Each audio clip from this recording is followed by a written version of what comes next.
É só ver quantos e quantos casos de jogadores talentosíssimos tratados como gênio nas bases dos mais diversos clubes do futebol que acabaram, infelizmente, não conseguiram ter uma carreira profissional depois, né, nas equipes principais, sem falar de fracasso, porque essa palavra, mais uma vez, a gente volta ao início do nosso programa. É um absurdo você colocar em gente que atua no ambiente profissional tanto tempo como um cara fracassado, mas sem alcançar, eventualmente, o status que se imaginava que poderia alcançar.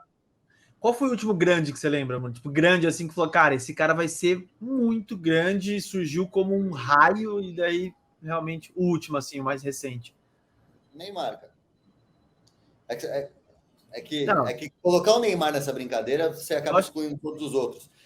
Eu acho que vou colocar assim, depois do Neymar, ele é o que mais me encheu os olhos. O Vinícius Júnior, quando ele surge na base do Flamengo, ele chama bastante atenção. Era o outro. Seria o intermediário dali. O próprio Rodrigo eu gostei muito também em determinado momento, mas com o teto... Chamando menos atenção, acho. Do que o do Neymar. Mas esse Endrick, eu acho que tem um potencial gigantesco. Esse meio que mexeu ali comigo, assim.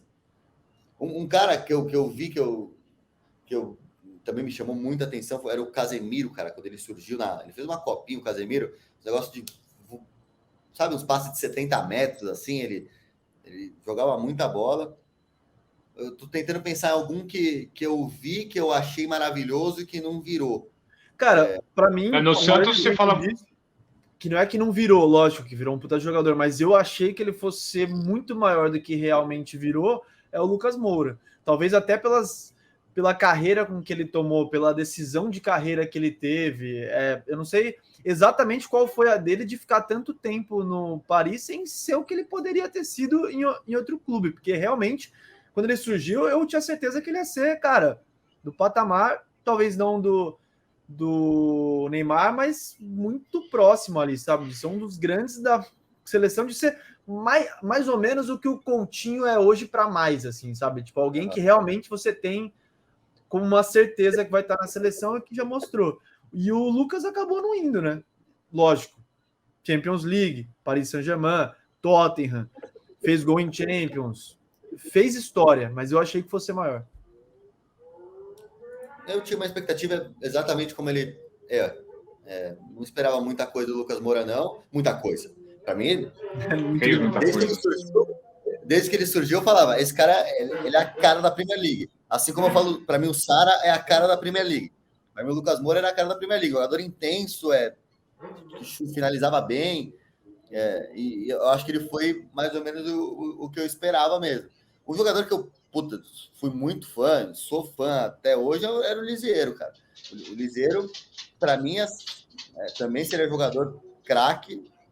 E, enfim, algumas decisões aí, não sei se do interesse dele, o que ele quer para ele e tal. Acabou saindo agora para o Internacional, mas eu acho que era um cara que tinha um talento, assim, gigantesco. Dessa base do São Paulo aí, para mim, era o mais talentoso que tinha. Para mim, mais do que o Antony, mais do que o David Neres, posições diferentes, obviamente, mas eu vi em termos de potencial ali de quebrar a linha e tudo, achava ele um jogador extraordinário. Fez partidas extraordinárias, inclusive na final do Paulista do ano passado, mas não acabou. Ele é muito jovem ainda, ele pode alcançar tudo que eu falei. Acho que tem muito potencial, vamos ver se está certo lá no Internacional, mas foi um jogador que me chamou bastante atenção desses novos aqui. E o Oscar também. Do Palmeiras também, viu, meu? Giovani do Palmeiras é bem bom também, viu, meu? Gostei bem desse moleque. Muito bom. Cara... Deixa eu falar de mais um aqui, desculpa. Zé Vitor, eu acho o nome do zagueiro do Vasco, agora dessa copinha. Gostei demais dele, tá? Gostei demais. Zé Vitor o nome dele.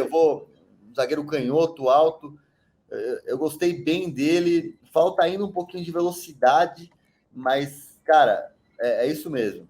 Eu tô até curioso para ver se ele... Vou até ver se ele tá jogando no Campeonato Carioca de alguma maneira. Quem se destacou ontem no Vasco, especificamente na equipe principal, o jogo ontem foi contra o Bangu, enfim, né?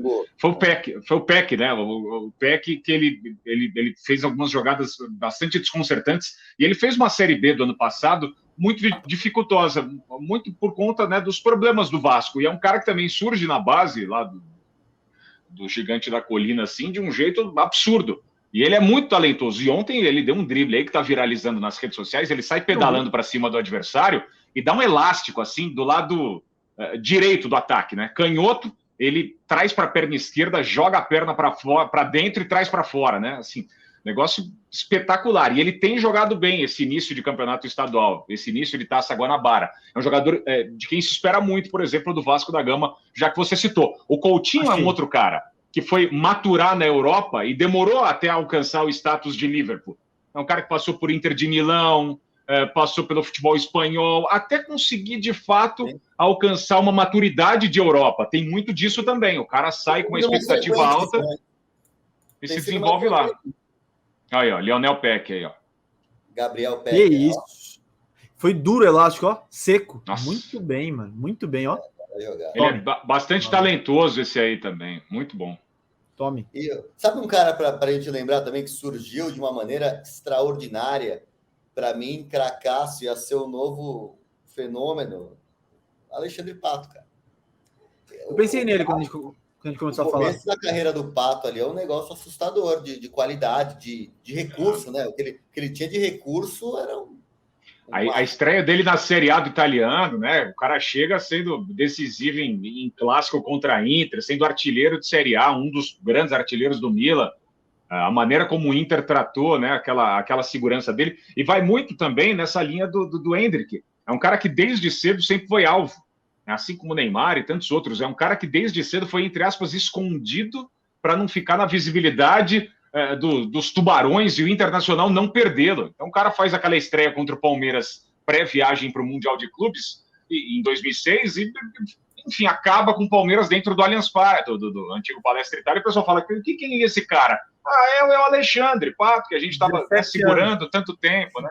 Enfim, e também dá para dizer que o Pato fracassou na carreira? Ele pode não ter alcançado tudo que se imaginava, mas olha onde ele jogou, né? Mano, o Pato fez um golaço em Champions pelo Milan, que ele dá um tapa na frente, que é quase um passe para ele mesmo. Ele é muito mais rápido. Contra o Barcelona esse jogo, né? Perfeitamente. Contra o Barcelona, ele dá... Deixa eu ver se eu tenho fácil aqui, ó. Pato, tem, acha fácil esse gol aí. E um Milan, né? Não era um Milan de hoje, né? Assim, era um Milan grande, cara. Milan grande. Olha isso. Esse gol eu acho piada. Não, golaço. Pato Barcelona. Foi 2-2 esse jogo, não foi? O dia em que o Pato marcou o gol mais rápido. 1-1, acho. Ó. A marcação alta do Barcelona lá, ele tchau. Ó, tome. No meio dos dois. Parece que. Essa passada larga que ele tinha era bonito. O Pato era estiloso jogando. Ó. Sim. Olha isso. Não, ele era muito elegante, né? Ele é um cara de peito estufado, né? Era um Pato, né? E fora que, né, o cara levou a Berlusconi para o Vasco e Figueirense, né? Isso é muito grande. O Pato tem que ser pontuado aqui, né?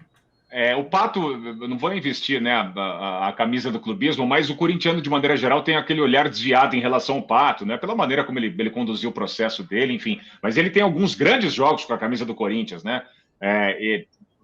Tem um especial, uma semifinal de Paulista em 13 contra o São Paulo, em que ele bate aquele famigerado pênalti que o Rogério dá umas, 200 metros adiantado, e aí o pênalti volta e ele vai lá e depois conclui, manda o Rogério calar a boca, enfim. Ele participou de alguns bons jogos com a camisa do Corinthians, mas o principal deles, na minha opinião, foi um contra o Flamengo, jogando no Pacaembu, em que o Pato simplesmente acaba com o jogo. Ele faz um gol driblando o Felipe, que era ex-goleiro do Corinthians, defendendo o Flamengo, em que ele dá um drible assim no goleiro e perde o ângulo do lado direito, e lembra muito aquele gol que ele fez contra a Suécia pela seleção brasileira, um dos primeiros gols dele, inclusive com a camisa do Brasil, sem espaço, sem ângulo, e ele consegue, graças à técnica dele, né, extremamente diferenciada, dar uma chapada e encontrar um espaço para marcar. O Pato é isso, um cara que sempre foi muito técnico, né, muita qualidade, muito fundamento, né? E jogou bola pelo Tricas, tá? Tem muita gente que... Cara, o Pato foi um grande jogador, fez gols, assim... Quando você pega os números dele, eu acho que o pessoal tem bode muito do jeito do Pato, né? Muito da forma como ele parece. Ele passa um descompromisso, às vezes, e ele realmente oscilava muito. Mas, se você pegar em números, o que o Pato fez, ele foi bem pelo São Paulo. Foi uma boa passagem, cara.